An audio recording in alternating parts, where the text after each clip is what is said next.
Have you spent a significant amount of time living outside your passport country during your developmental years?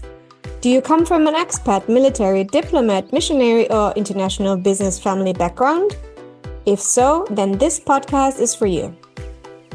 Welcome to the TCK Research Podcast, where we discuss the current state of research on third culture kids, cross-culture kids, expat families, and international life in general. My name is Andrea Schmidt, and I've been an expat for over 30 years, having lived in a total of 9 countries. I'm a coach for TCK girls, and I'm currently completing my master's degree in psychology. And I'm Mathieu Gagnon, an adult third culture kid who grew up in 6 countries until the age of 15. And I'm now a professor of psychology in Ontario, Canada. Every episode, we bring you a fascinating conversation with a leading researcher in the field. If you're listening on YouTube or another platform, please subscribe to our channel. And if you enjoy this episode, please press the thumbs up or like button, share it on your social media platforms, or send it to a friend. If you'd like to get in touch with us, you can reach us at tckresearchpod@gmail.com. Let's jump right in. Enjoy the podcast.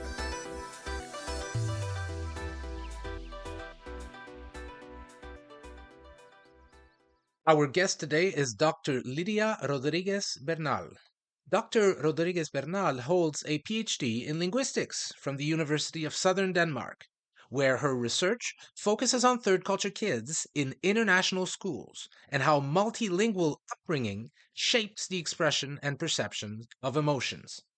She is currently affiliated with the University of Southern Denmark as a guest researcher. With over 10 years of experience teaching Spanish in international schools and as an IB Diploma Program Spanish examiner, her work bridges research and practice, offering insights into the lived experiences of third culture kids growing up across languages and cultures. And today we are talking about her 2025 paper entitled Navigating Languages and Love, exploring the perceived emotional weight of I love you among third culture kids in Denmark, published in the Vigo International Journal of Applied Linguistics. Okay, welcome everybody. This is number 15 of the TCK Research Podcast, and today's guest is Lydia Rodríguez-Bernal, which I pronounced perfectly now. Perfect. Lydia, please tell us where you're calling in from, and then we share where we are in this world. Sure. So I'm calling from Denmark, from a small city called Odense. Okay. Mathieu, you? Kingston, Ontario, Canada. With lots of snow, we heard. Lots of snow. There's snow in Denmark also, I assume. Just a little Yes. bit, not Just that a little much bit. as in Canada, I'm afraid. Yeah. And Snow I'm for you, calling. Andrea? No, I just want to say we're back to the hot climate in Cancun, Mexico. We had a cold spell, but I think that's gone. That has sort of, disappeared. Cold Okay, spell for you is like what, 23, 24 or something? Yes, and it Ooh. was nice, and it was very nice. Okay, before we go into your paper and the questions for that, we would like to know a little bit about yourself, about your TCK or expats story, basically about your personal life. Mhm. Well, I'm not a TCK myself, but my experience with TCK started as in my professional background because I started as a Spanish teacher. So I was teaching Spanish as a foreign language, and I'm originally from Spain, from Madrid. And very early on in my career, I left Spain and I started teaching Spanish in France. And then after 4 years, I moved to 2009. I had the opportunity to start working for the first time in an international school in Sweden. And then is when this whole thing with the TCKs started, because I quickly realized that everything that I have been using as a teacher before, these tricks and, the way I was teaching, it didn't actually match the type of student that I was getting in this international school, because something as simple as during the first class, introduce yourself, and the question, where are you from? This was such a Yeah. complex Yeah. question for them. And they were asking me, okay, so what do you mean by that? Because I have 3 passports. Or my dad is from France, but my mom is from England. So, Mm, and I quickly realized, okay, there's something going on here. I really need to get to know what I'm dealing with, what type of students I have. This was completely different from what I had experienced before in France, where there were these homogeneous groups of the students. They all spoke French. They went back home and they spoke French to their parents. And here is a completely different situation. So the first thing I did was, I remember I went to the library trying to get some help there. And then I found this book, TCK, Growing Up Among Worlds, right? The classic from Pollock and Van Yep. Recken. And then I started reading that and I thought, okay, this is really an eye-opening thing. This is really explaining many things that I'm experiencing in my classes with these students. And so from then on, what happened is that in 2012, I moved again. I ended up teaching in another international school in Denmark. And then again, over there, again, it was the same type of a student. So it was mainly TCKs, because there were some locals as well, but mainly TCKs. And at that point, I really started thinking, okay, I want as a foreign language teacher, get to understand how to work best with these students. What strategies could I use? Because they were already navigating different languages when they were in my classroom, And so they also brought all these cultural knowledge, all these experiences from having been abroad, stationed in different countries. And so I was thinking, okay, this is really interesting. How can I use this in my classes? And that was the beginning of my master thesis in applied linguistics, which basically continued naturally. I think it ended up being a doctoral thesis about how these TCKs, with this huge linguistic repertoire, some of them, how were they using these languages when they were expressing, but also when they were perceiving emotions. So this is basically it. This is how I ended up getting in contact with the TCKs. Mm. Yeah, fascinating. And Interesting. that's how you got into the topic as well, Yes, this topic that we're exploring here, which is about exactly. how emotion is perceived linguistically. So, before we start with, I guess, what we could call our real questions, not that these questions are fake here, but I mean the questions about really the meat of the paper. Your paper has a lot of terms and vocabulary that I think it's important for listeners and viewers to have a sense of what they mean, at least some of them. So some of them that we've picked out here are L1, L2 or LX, Mhm. FLP, and translanguaging. So let's go one at a time. What do you mean in your paper when you're talking about L1 and L2 or L? Well, this is very common among, I guess, papers in applied linguistics. And these are they're very common labels.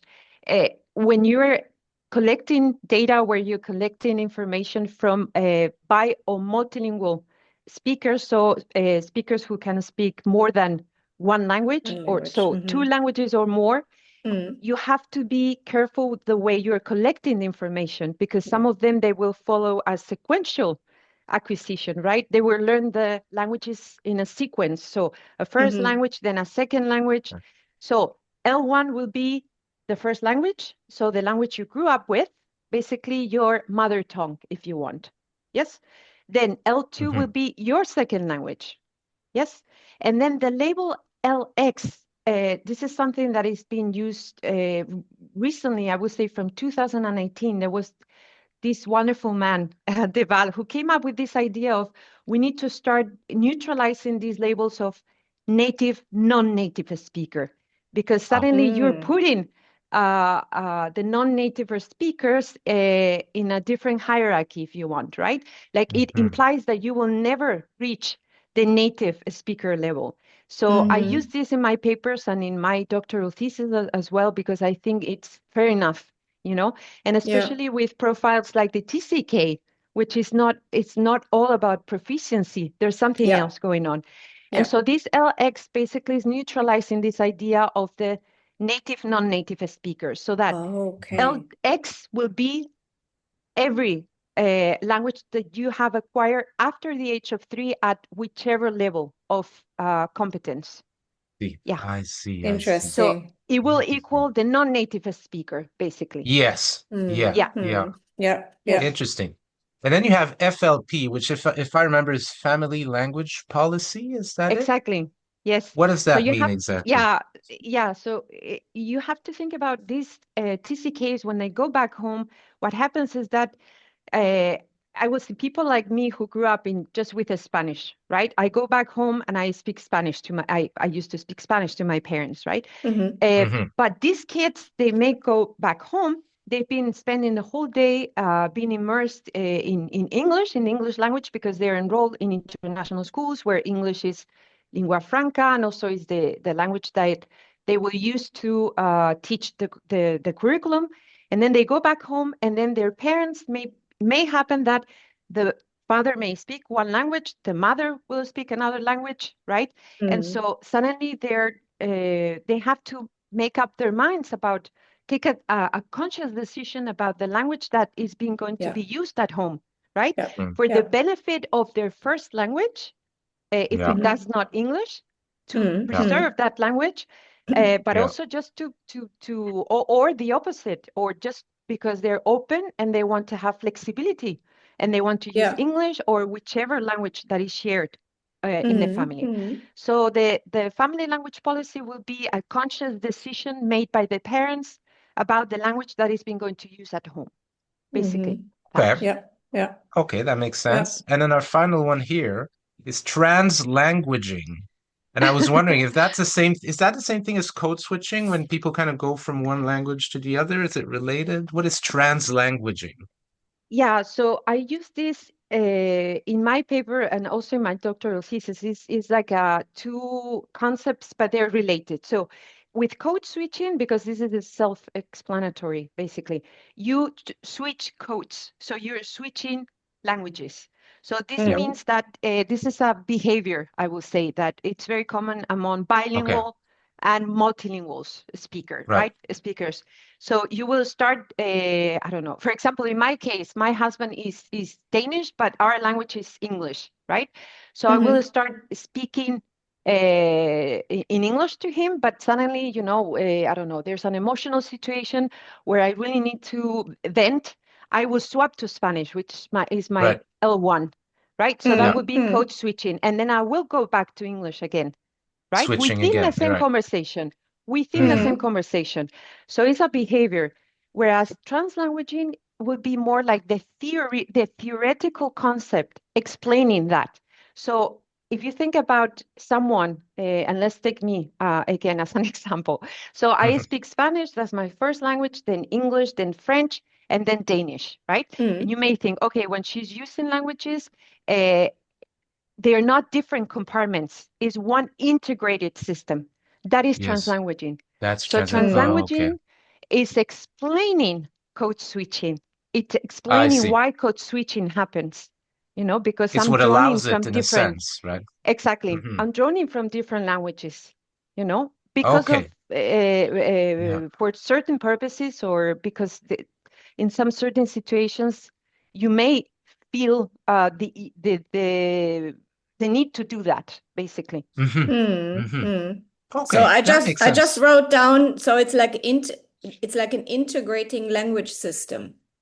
That would be translanguaging. Yes. Rather than you know different drawers for independent languages that all in your head. It's kind of like the fact that it's all connected. Okay, thank you for these. Exactly. And we'll have more you know, words and interesting hypotheses and concepts as we go along, but we'll answer them in each question. Because they're important to understand your paper. So yeah, because your paper is based on two broad themes, right? It's bi or multilingualism. So people who speak two languages and more, and emotional perception. And you begin by talking about this intriguing concept called emotional resonance of a language. Can you explain to us what this concept means on one hand, and why this is interesting in the concept of people who speak two or more languages? Okay, so I would say that the concept of emotional resonance is basically the idea that of how strongly a language will connect to your feelings. Yes.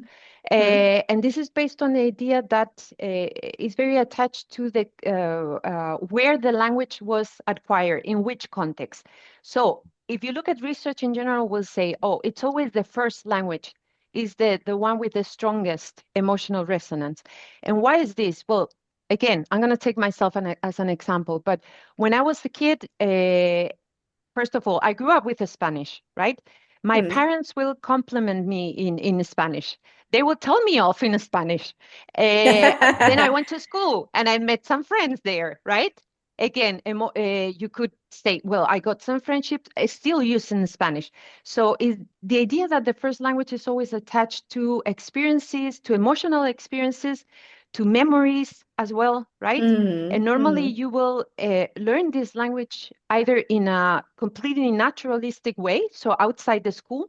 This is the case for most TCKs with the first language. Or in my case, it could be mixed. So I was schooled in Spanish, but also at home I spoke Spanish, right? So you could say that that this is the reason why the first language would be more will have the strongest emotional resonance, right? Whereas when you, for example, learn a foreign language, think about the context of a foreign language, right? You have no emotional involvement whatsoever in a classroom with other students, right? And even if they're covering emotional, let's say emotional concepts or I don't know, scripts or a role play where they have to be emotional, it would be sort of artificial, right? So to what extent can you connect to that language? So this is the idea of this emotional resonance. It helps explain this. Why some languages are more emotional than others. Yeah, and can feel more intense, right, in one language than in the other. Exactly. Yeah. Exactly. Yeah. Right. So Perfect. so this is what your study is about. You propose to study basically the perceived emotional weight, let's say, Yes. of a phrase like "I love you" in third culture kids, and specifically in multilingual third culture kids who came up in multilingual household. So here again, two questions. First, why did you focus on "I love you"? And not "I hate you"? Second, and not "I hate you." Yeah, no, but it's an interesting one, eh? Yeah. Or "I don't care," or I don't want to play with Whatever. you. Yeah. And second, why was it important that these TCKs be? Why TCKs? What was the interest? And why TCKs from multilingual households as So those opposed were to three TCKs who may not questions. be? Okay. So that's many questions in one. Okay. Okay, so the first one, why this emotion? Well, first of all, you have to think this was part of a big project that was my doctoral thesis. So I was looking at different emotions, right? Oh, So I okay. was thinking, what would this emotion will add that the other emotions didn't act when I was exploring them? And if you think about the phrase "I love you," well, first of all, when will you say this phrase, right? It would be definitely with someone you know, right? So close relationships. It would be in the private domain, right? At home, probably, or around family, or so. I think that was the first thing. It instantly gave me a door to the private life of TCKs. Oh, yeah. Something that Yeah. it hasn't been explored before. Also, and this is, maybe connected to why TCKs. Well, up until then, obviously, I was writing a doctoral thesis, so you have to read a lot about what is being researched about TCKs. There were a lot of psychological papers, based on psychology and the toll of, these relocations and the psychological burden, depression and there's also this identity, right? Yes. There's they're lost. So everything was sending to me the message like it's all negative. And then Yes, I suddenly agree. Yeah. I saw like, this is not what I've seen in my classes. I've seen these kids who are amazing, at using different languages. They can really communicate in such a, an easy way. They swap from one language to another. Incredible. So I just thought, someone would have to look into the linguistic part of these students, because it's also part of their profile. It's one of the main characteristics. They're multilinguals, in most cases, and at least the ones that that were part of my paper. And so this was the reason why I looked into this emotion, private life, also TCKs, and then the multilingual is also because you have to think that the more languages you're adding into an equation, adding a language is not only adding a linguistic system, it's also a different way of conceptualizing love, right? Yes. Like Yes. love is not the same, at least, and again, I'm going to take myself as an example, but when I say te quiero in Spanish, it's really strong. I wouldn't throw that sentence around, like that phrase lightly, like in a light way. Yeah. Whereas in the American culture is a completely different thing, like we've seen plenty of movies, series where, they're in a telephone conversation and then they end up like, love you, just like Yeah. that, Yeah. And so it's a completely different thing. So the moment you add a language, the moment you're adding something, an extra factor here. Yeah. Yeah. So it Yeah. A gets bit of more the complex. culture. Yeah. Exactly. Exactly. Yeah. Fascinating. Fascinating. It's suddenly, so many layers suddenly to I love you. Yeah. Yes. Yeah. And you bring even more concepts into your paper that apply to TCKs and who speak multiple languages. You talk about the complementary principle and language mode continuum. So can you please also Of explain course. those two? Yes. Yes. Yeah, again, this is, when you're writing an academic paper, you need to be Yeah. able to explain the findings somehow, Yeah. right? Somehow. And Yes. Yeah. yes, and normally you need what is called a theoretical framework. So what Yeah. theories out there will help you explain what you are finding, right? And so I knew from the beginning that I needed sort of a theory that was dynamic, because these students, you have to think they're being relocated. So Yeah. they start in a country, they learn a foreign language. They have a language at home and they have English at the school. Then they move to another place. Then what happens is they learn potentially another foreign language. Then maybe because of that, I don't know, maybe the dynamics at home may change. So there's this constant fluidity of languages. So I needed something like a theoretical concept that will allow me to explain this. And yeah, thanks to Grosjean, he was the one coming up with this. He came up with this language mode continuum. So you need to think about something like what would you say? Like a line. Let's imagine a line that will go from monolingual to multilingual use. So TCKs will start at home in a monolingual mode, but then they go to school and they meet peers where they they may swap to English, but they also have other peers who may coincide with their first languages, right? So they get into multilingual mode there, right? Yeah. And so it's this idea basically. And then the complementary principle is about goes along with this language mode continuum in the sense that you will use the languages that you know in different ways. So in a complementary way. So for example, I am in the emotional dimension or context, if you want, I use Spanish. So that is fulfilled by Spanish. But then the academic, I mainly use English.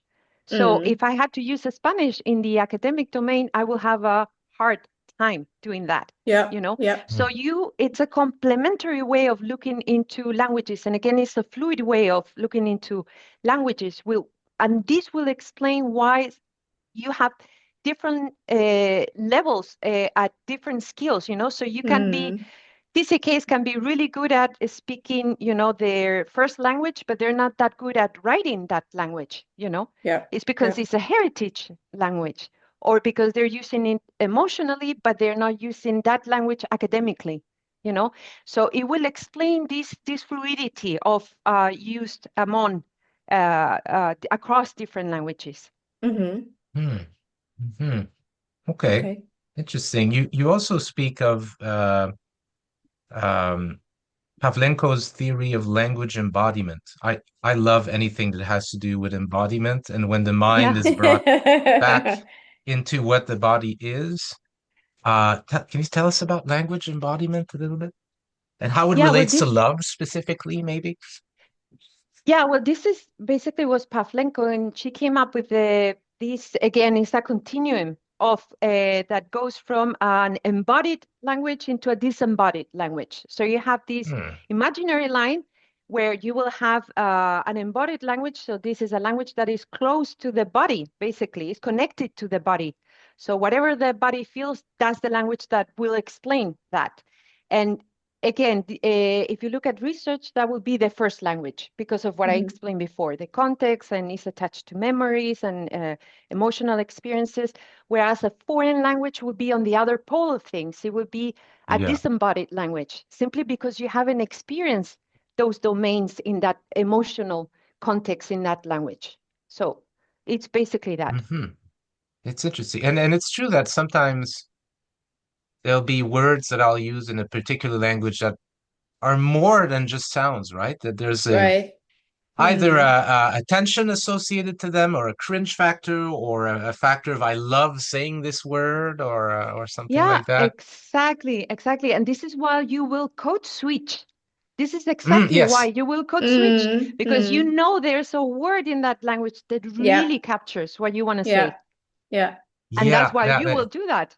Yeah. Yeah, Yeah. and when I you're mean, that's an especially like explain if one you're ex mad, for example, or something like that, you may want to say, "Okay, I'm gonna speak this language today," and then all of a sudden you get mad, and then wow, you revert back. Yeah, no, but it's It's so exactly true. that. It's Like so very Yeah. true.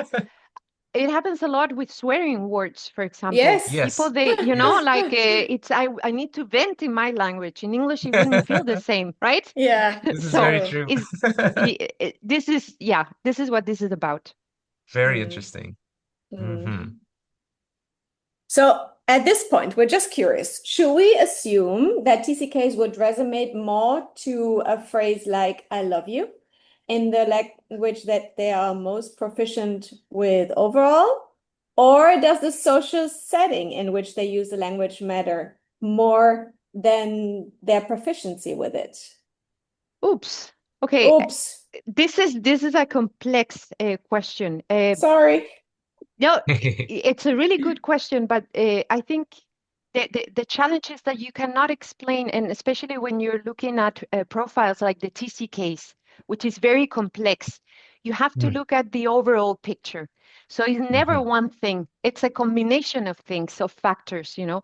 So yes, I would say proficiency could be a factor, but that wouldn't explain why, and specifically for this in this paper, the students, they found their first language to be very emotional or with a high Mm. emotional weight when they have no they don't have a lot of competence in that language, simply Yeah. because the parents, they didn't pass that language on them, and Mm. they don't have a high competence or proficiency in that Yep. language, right? So that wouldn't explain cases like that.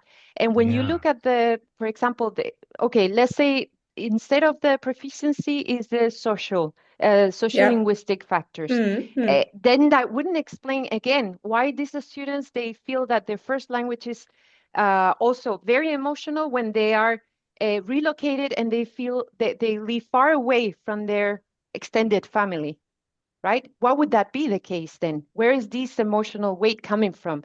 Even in situations where parents, they don't speak that language, that the first language that well, or is a heritage language, right? Yeah. So it's a tricky thing to explain. Yeah. I think it's more like a combination of factors, you know? Yeah. You used a term, and I want to make sure I understand it, and viewers and listeners understand it also. What is the difference between someone's linguistic profile and someone's social linguistic profile? Yeah, okay. So the linguistic is you're just looking at the languages, you know? So the languages, and you're looking at proficiency in the different languages, things like this. What is the most dominant language, for example? When you're looking at the sociolinguistic side, you're looking at how these TCKs will use the language socially. So in a social context, who are Yeah. they addressing? The frequency of use, for example, throughout the day, Yes. things like this. Okay. So it has to do more with Okay. the social side of using languages. The use. Okay. So when you ran this study, you obviously measured a host of things related to TCKs, their biographical profile, their linguistic profile, their sociolinguistic profile. And what was your approach to measure the perceived weight of "I love you"? Did you just ask them how much it weighs? I'm assuming you didn't. Did 50 they have to grams, rate it? 100 Like, grams. yeah, No, exactly. Like, how do you do that? yeah, this is a good question. Well, basically, I was working with a questionnaire that had been, it was not me designing the questionnaire. It had been designed before, so, and it had already been used somewhere else with by multilinguals. And there was this question about, it was in a very basic terms. It was something like, which language does the equivalent of "I love you" feel the strongest in your languages? And they could tick several languages, right? I So that see. was one question. They had to explain why, and that was like an open question. And then Yeah. I also interviewed some of these TCKs after, you know, having a look at their answers in the questionnaire. So it was self-reported. So they were the ones rating how emotional that language felt to them. Yeah. I see. Right. And can you give us a sense of just a few things that were measured as part of the biographical profile, the linguistic profile, and the social linguistic profile? Just a sense of some of the items or things measured there. Yeah, so in the biographical, basically, I had to make sure that I was collecting data from the what I call the traditional TCK, because there are many different types of TCKs, Yeah, right? there's a lot of But I was variation. working, yes, with the traditional one. So the traditional one had a extensive relocation in between developmental years, so in between 0 and 18 years old, right? What else? The parents were the reason to move, right? So that was the things that I was looking in the in the biographical, right? So I was Got it. looking how many times they had relocated, if parents, what were the parents' professions, if parents were the reason to relocate, when they have moved, how many countries, things like this, right? Yeah. Also, if they were schooled, obviously they were schooled in international schools all the way through, and you know, things like this, very attached to, I would say, to the profile of a TCK. Yeah. Yeah. Right. And then in the linguistic part, in this particular research, I was looking at, I divided factors in between present and past. So that, because you know, the love is a long-lasting emotion that started in the past. So it's Yes. attached to the language that you acquire first, right? So I was looking into when were the languages acquired, the different languages. So age of acquisition, basically, at what age you acquire your first, your second, etc. I was looking into the context where they acquired these languages. What was where they acquired at the school. It was a mixture of outside the school and at school, or they were completely, learned at school in an instructional context. And then at present, I was looking at for them, what was their dominant language? What would they think would be their dominant language? And of course, they could tick different languages. Many ones, yeah. And they also had to self-report their level and the different skills. So how good are you in the oral speaking, in the oral comprehension, in reading, at reading, or EDC, at writing? And then in the social linguistic, then I was looking into the family language policy. So if English was allowed at home or not, I was looking at the frequency of the use of the different languages to get a hold of what was going on there. And also, what was the family language policy? If it was very strict and they were only allowed to speak the parents' language, or this one parent, one language, or it was, completely flexible and they could speak whichever language was shared. So that was basically what I covered. Very interesting. So you had a lot of interesting information there that you studied. Yeah, exactly. And that's the reason why I couldn't say, as Andrea asked me before, if it was just a matter of proficiency. Well, you can see, that I was looking into so many factors because it's not that easy. It's a combination of different things. Yeah. And as we're already talking about this, please explain to us again. So you used, on one hand, different questionnaires, but then also interviewed them, right? Yeah, so the way it went is I used this questionnaire that was already designed, and it was a questionnaire it's called bilingualism and emotions, basically. So it's being tested with bilingual, multilingual speakers, and it was actually designed by Pavlenko and Deval. So two people who are researchers who are, very, very important in the research of emotions in multilingual speakers. And so I readapted some of the questions to the TCK context, but I used that. And then I also, I had some open-ended questions in the questionnaire where they could explain in a very briefly way the rationale behind why they were choosing this language and not another. And then I read through all the questionnaires, and then I interviewed some students. And why some?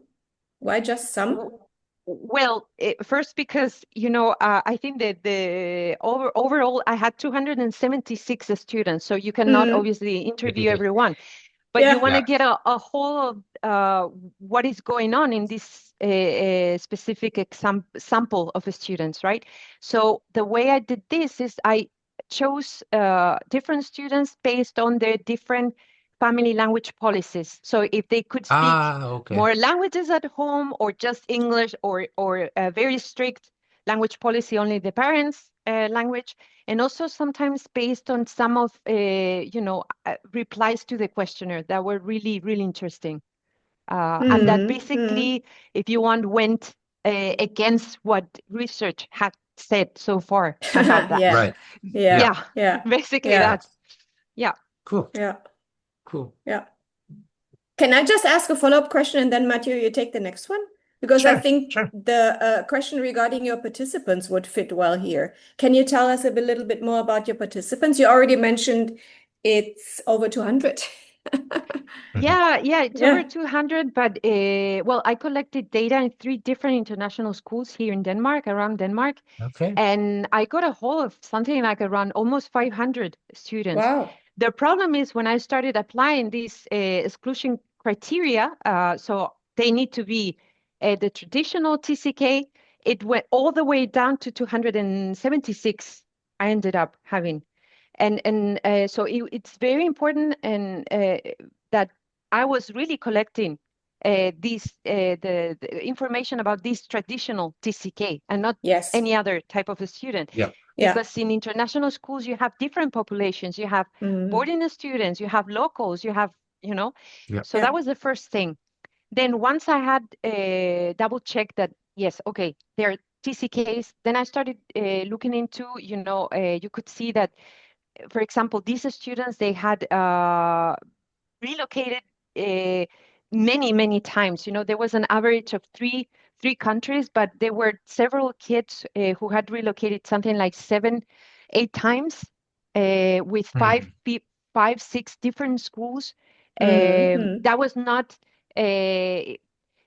it was maybe an extreme, but Yeah. so the average was around 3. They also started moving very early, in between 0 and 3 years old. The majority, not the majority, I think it was around 35%, something like that. Parents were also the reason, obviously, to move. So most of them, they were working in multinationals. Then after that, they were mainly diplomats. Then after that, they were working in international education, and then lastly in NGO and humanitarian aid. Okay. And some interesting facts were that they were mainly quadrilinguals, so they could speak 4 languages, and then Wow. trilinguals, 3 languages. Uh, Other things, parents where there was something around 39% of the parents were in intercultural relationships, so they spoke Yeah, different languages. at home. And Yeah. then another important fact is that 7 out of 10 students, they had never lived in an English-speaking country, And It again, gives yes, me goosebumps because that was my daughter's yeah, situation for the and longest time. And Yeah. Yeah. parents, I think it was something like 83% of the parents, they had English as an LX, so as a second language. It As was a not their first secondary. language. Yeah. So yeah, Yeah. so this is pretty much what I found in this sample of TCKs. Very interesting. Okay, so to remind viewers and listeners, you were interested in measuring the emotional weight of a sentence like "I love you" in multilingual TCKs, trying to see if there's a particular language, either L1 or LX, in which it is stronger. And then you also measured all sorts of factors, biographical, linguistic, social Mhm. linguistic, to see if that weight would depend on any of those factors. Before we get to the results, sometimes, as you know, we run a study as in an exploratory way where we have no hypotheses or things we're expecting to verify, to see. Mhm. And sometimes we do go in with specific hypotheses. So, what kind of factors did you expect, if any, that the emotional weight of "I love you" in those multilingual TCKs from your sample would depend on, and why? Mhm. Well, I think that one of the first hypotheses I had was that English for sure would be part of the equation here, because if you think about their everyday life, attend international schools, and in international schools, English is the lingua franca. Also, attending an international school gives the opportunity to get in contact with the expatriate community as well, right?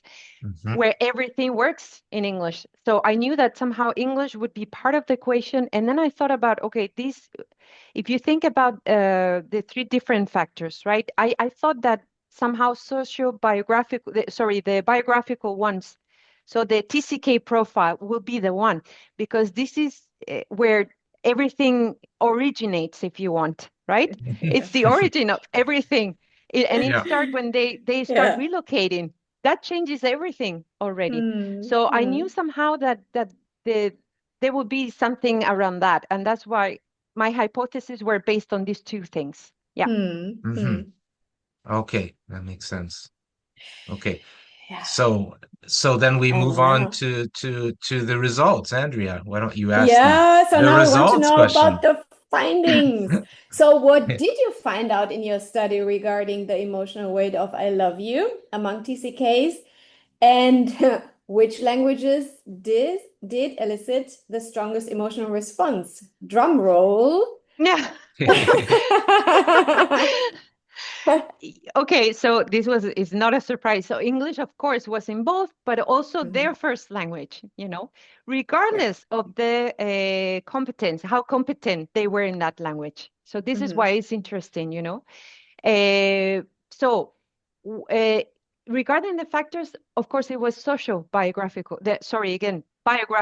factors. And this is because if you think about the timeline of a TCK, right, it all starts when they start moving, right? They move to another country, and then suddenly they're placed there, and the family becomes a bubble, right? Because that's what they will relate to is the closest they have, right? So at the same time, they're enrolled in an international school, and that's going to give access again to English, but also to the expatriate community. And in the expatriate community, everyone speaks English. So suddenly there's English, right? In the whole equation. And this is going to have an impact on the way they will use their first language at home, even if they have a very strict family language policy, because you may say, okay, yes, but at home you cannot speak English. But that's easy to say. But then they come back home and there's this, I think I explained it in my paper as a leakage, you know. We don't want you to use English, but that suddenly is there. And it's also, and there was something very interesting in this paper, and it was the fact that it was a generational thing. So parents will teach their first language to the first kid, but then in the second generation, so the next kid, I don't know, they wouldn't put that much effort. And then the kid will basically communicate to the parents in English, you know?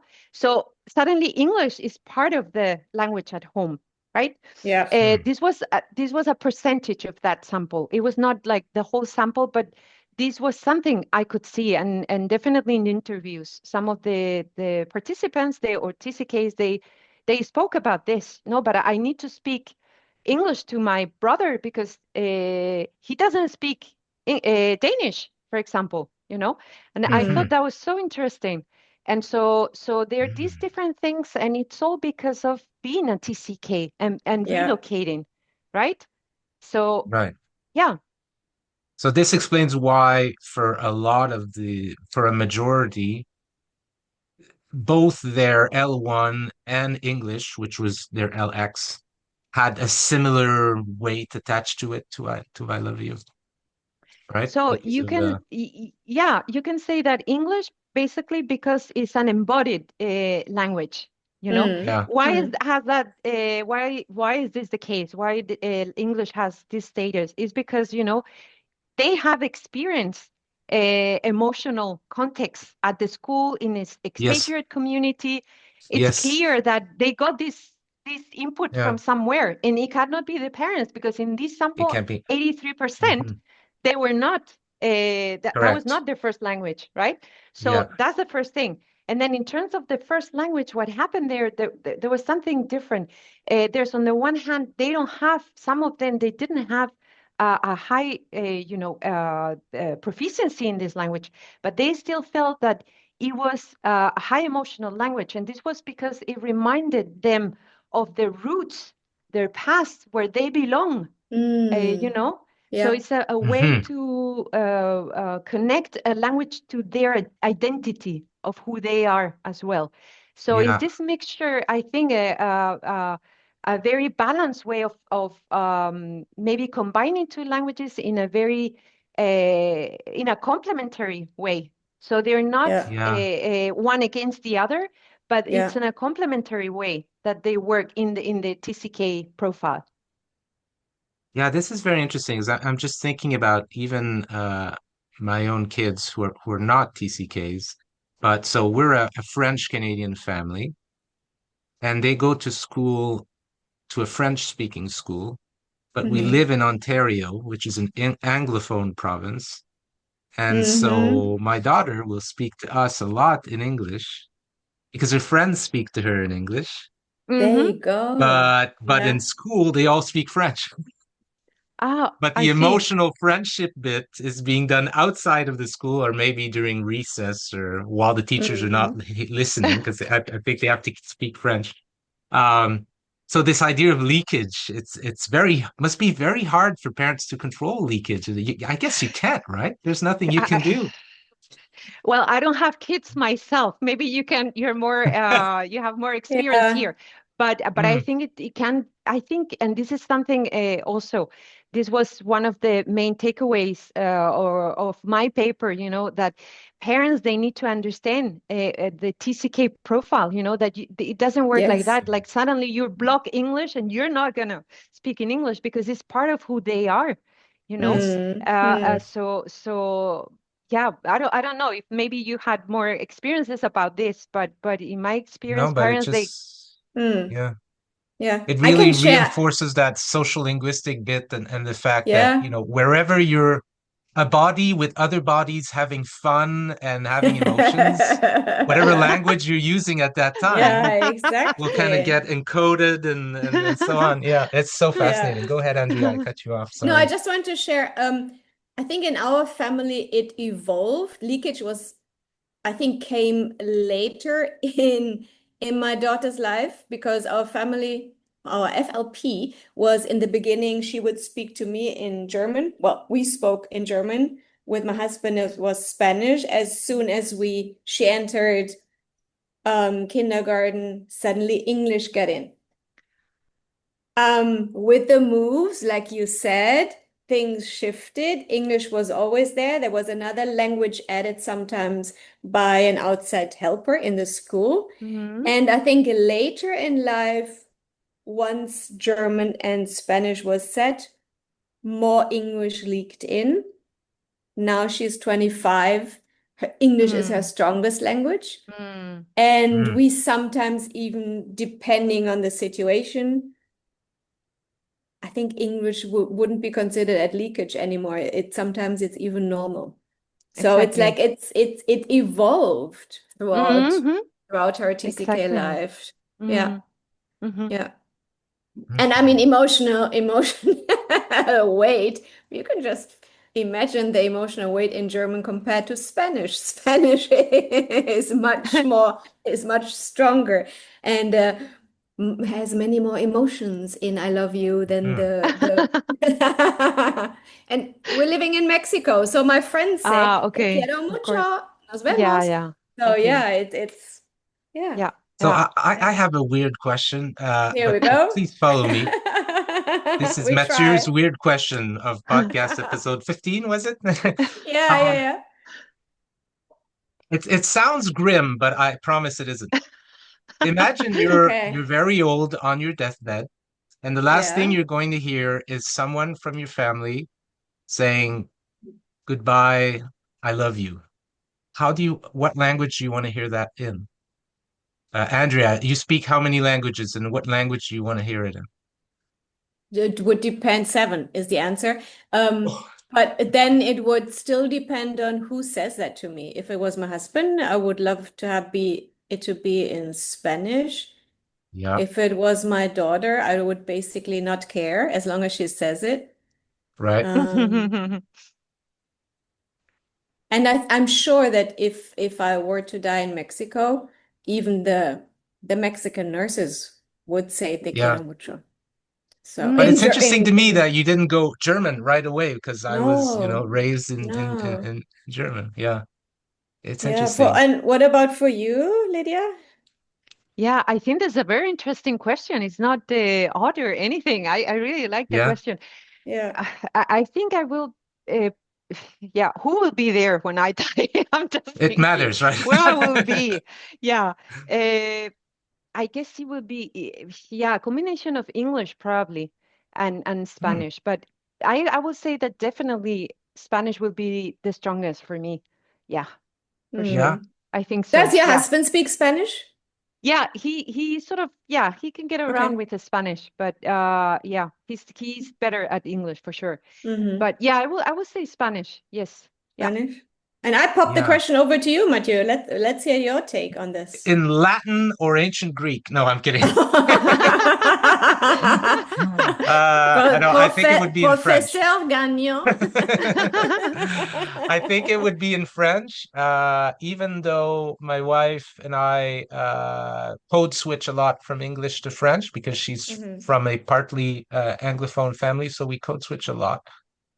But I think to me, Je t'aime has this Mm, depth that I yeah. love you is more kind of cognitive. but je t'aime is more like embodied. Yeah. Yeah, so I'd have to go. I would probably go, can you repeat that in French, please? If I have the energy before leaving. Okay, let's go back to our regular programming. Sorry about my weird questions. Were you Yeah. surprised by these findings that you found? Was anything surprising to you? I don't think there was.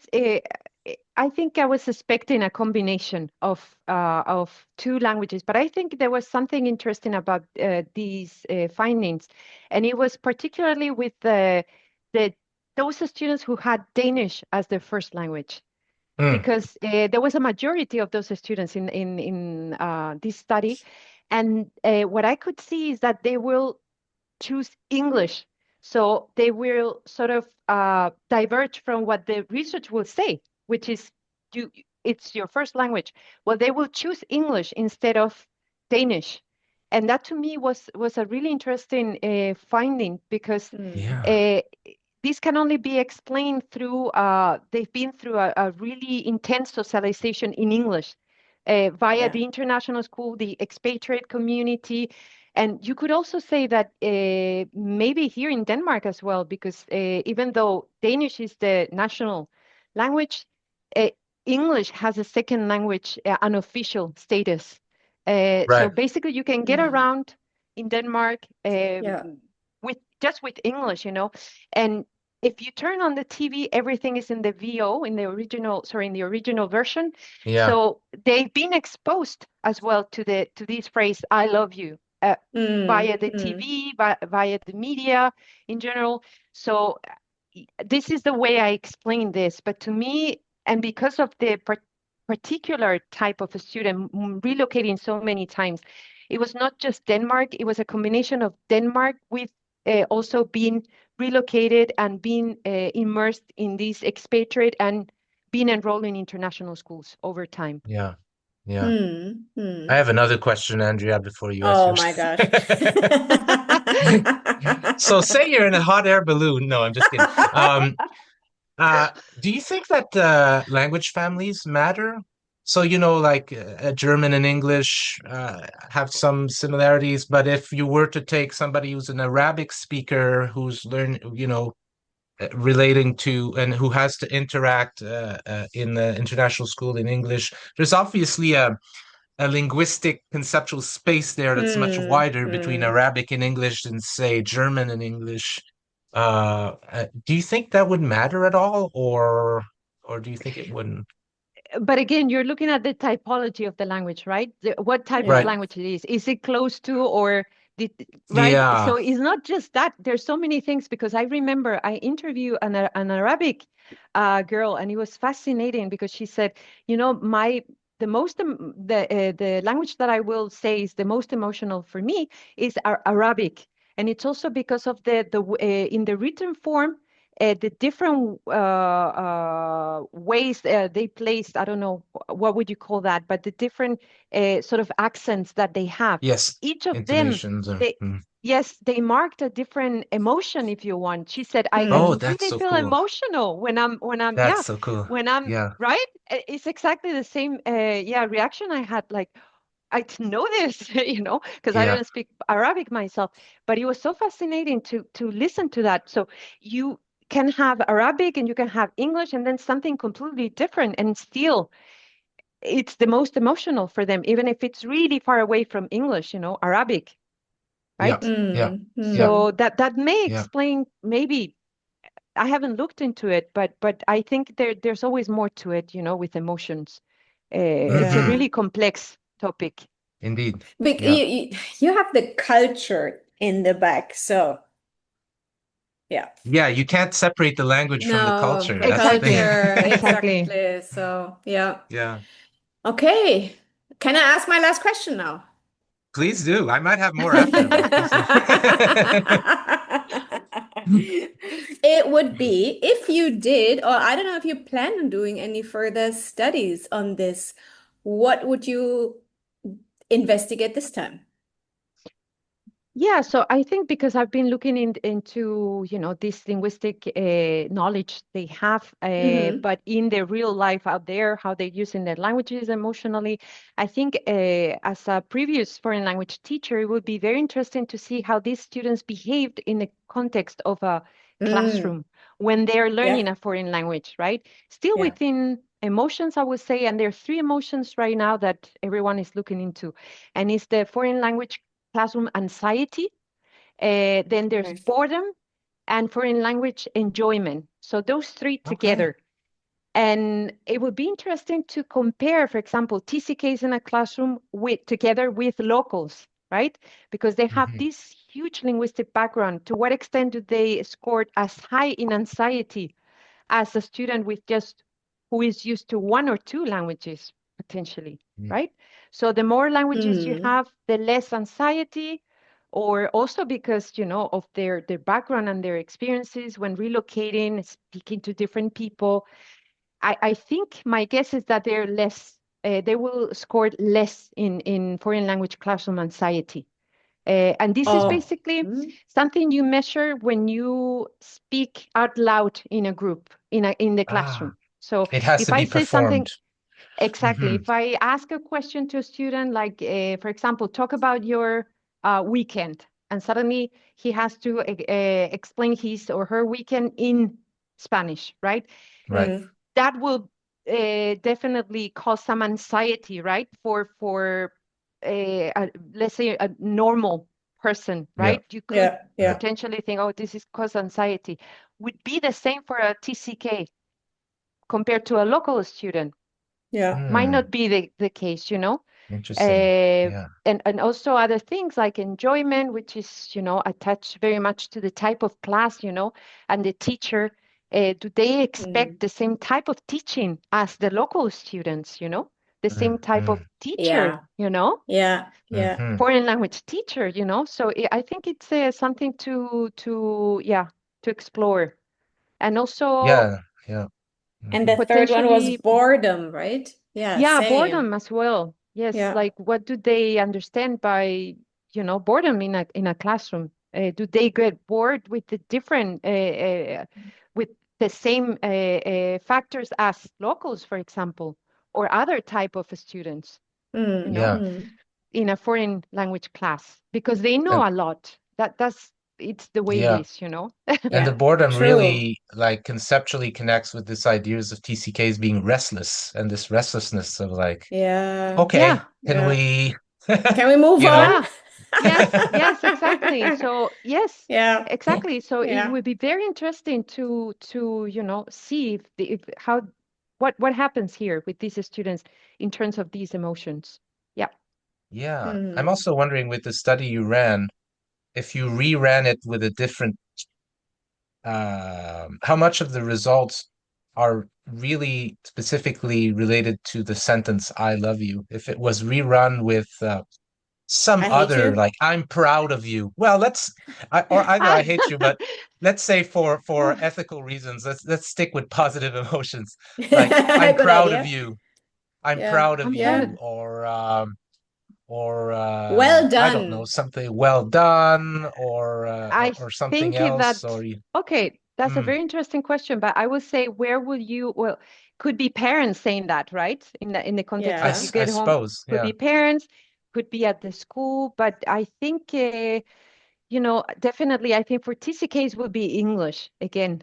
You think so? Yeah. Because if you think about the emotion of "I'm proud of you," is something that happens in the moment, right? It's not Yes. like love that started in the past all the way, Yes. right? Until the And it's very present. So accomplishment based, which they get a lot of at school. yeah. Well, So international and English speaking schools, I don't think you get a lot of that. no, Germany. maybe you're right. And Denmark. Yeah. Just saying. Okay, that may be the case, but my guess will be English. Yes. Very interesting. Very interesting. Andrea, final thoughts. I can see the wheels working before I can see the we way. close I this. wrote something down. A sentence Does that it make stuck with sense? me. What I'm going to say. Yes. Well, you can vouch on that after I said it.